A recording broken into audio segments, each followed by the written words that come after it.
Netflix is reportedly trying to buy Warner Brothers. Could this actually happen? And if so, what would that mean for DC Studios?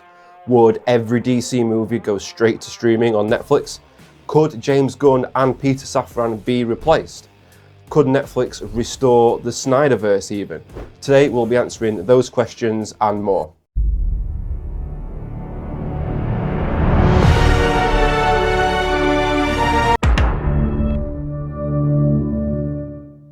I'm Phil from DC Chronicle. In addition to being a DC content creator, I've worked in the corporate world for over 15 years now. So if you do like DC character dives, as well as some business discussion and breaking news, you're in the right place. Consider liking and subscribing. I would really appreciate it. So firstly, why is Warner Brothers for sale and why is Netflix potentially the buyer?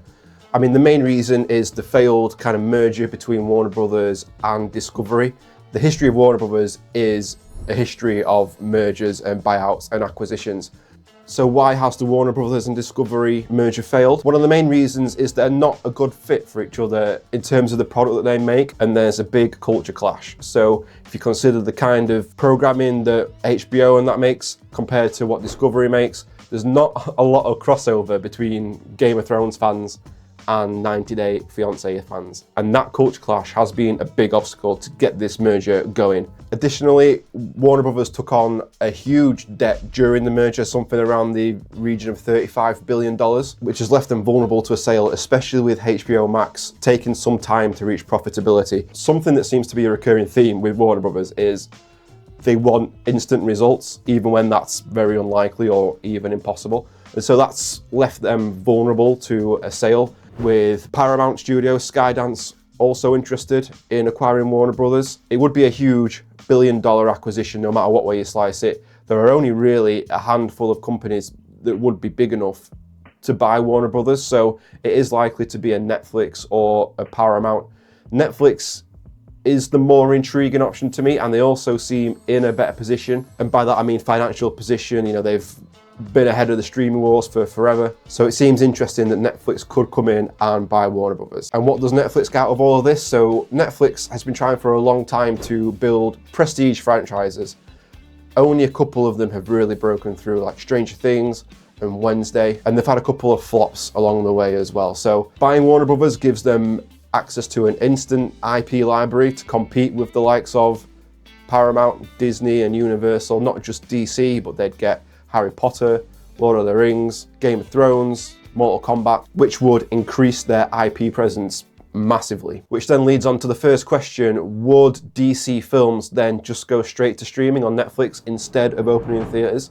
And the answer to that, I think, is no. It's actually the opposite. So Netflix has been trying to get its movies into theaters for a while now. If you think about some of their campaigns for theater releases for like The Irishman or Knives Out, where they've basically just rented out screens to screen a streaming show. But the benefit to them of acquiring Warner Brothers and acquiring these IPs means they would straight away have a much bigger reach into the theatrical release space. What I think would likely happen, rather than the DC movies going straight to streaming, we'd get more streaming projects to complement the theatrical movies, which would be good and bad. It'd be good for fans, right? You know, I'm the biggest DC fan. The more I can get, the happier I am, so I'll happily watch everything. But general audiences struggle though. We've seen that with Marvel and the MCU Disney Plus shows, with them saying, oh, you don't have to watch the shows to understand the movies, but then it feels like you do kind of have to watch the shows.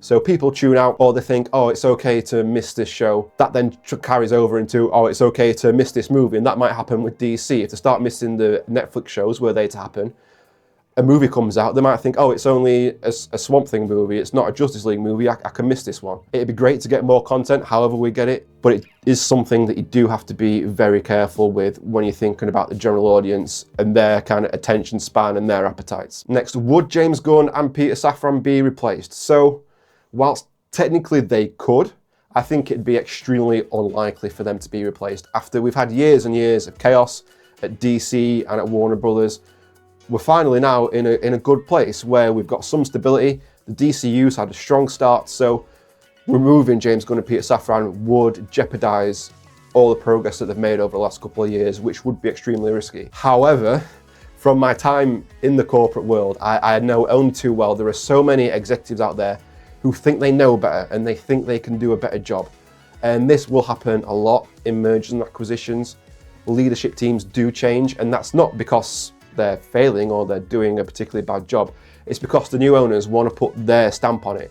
So there is a bit of a danger here that we get a leadership replacement and that would replace stability for disruption just for the ego of some execs that have come in and want to put their stamp on it and think they've got all the best ideas. What would happen though is Gunn and Safran would have new bosses to answer to. I know they're the CEOs of DC Studios. They still report into David Zaslav at Warner Brothers. They will just report into the heads of Netflix instead. And that could be concerning, right? So we've seen firsthand over the years how executives meddling in the production of DC films has really impacted the quality and impacted their ability to set up a cinematic universe. And it's always possible if you kind of get these same kind of brain dead execs making the same mistakes, we could get the same outcomes that we've had over the years before. But overall, I do still think that's extremely unlikely.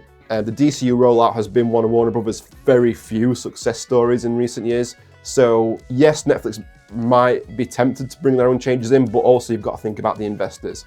And tearing all that down could spook the investors. So I think smart money says they would leave James Gunn and Peter Safran in situ, but just reporting to the heads of Netflix instead of Warner Brothers. Now, could DC be rebooted again? Could Netflix restore the Snyderverse? Could DC even split from Warner Brothers and be its own independent entity? So like with the James Gunn question, it's possible, but very unlikely. Had the DCU not started as strongly as it has, they maybe could have looked at doing something new, but hopefully now they would have the sense to think, well, it's not broken, so we're not going to fix it. Further on from that, I think even Netflix would consider the Snyderverse dead at this point. I think a few years ago, even just a couple of years ago, pre the DCU kicking off, I think they probably would have done it, or at least strongly considered it. But even Netflix now, who seem to be very concerned with pleasing fans and fan service, they probably consider that horse well and truly bolted at this point. What's more likely is Netflix will have their own ideas for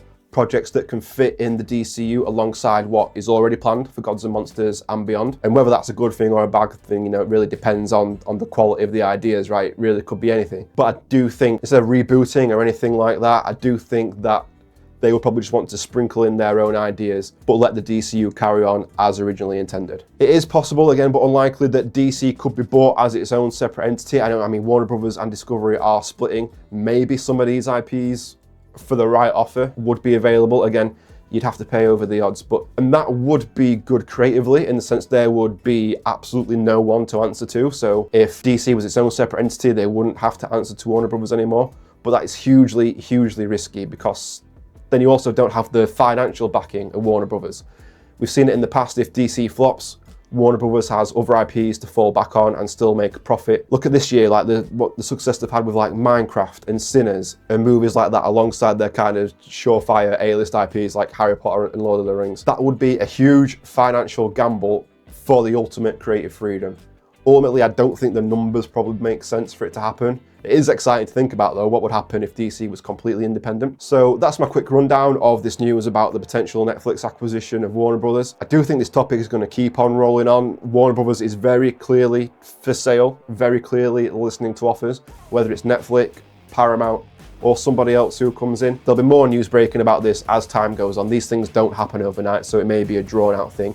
We also have to consider competition angles. Would one studio have too much? But I'd love to know, what do you think? Would you be happy if Netflix bought Warner Brothers? Would you be happy with Netflix in charge of the DC IP moving forward? I mean, if this deal does happen, I'll break down what it means for the DCU slate, kind of project by project, and go a bit further in depth. So if you don't want to miss that, hit subscribe.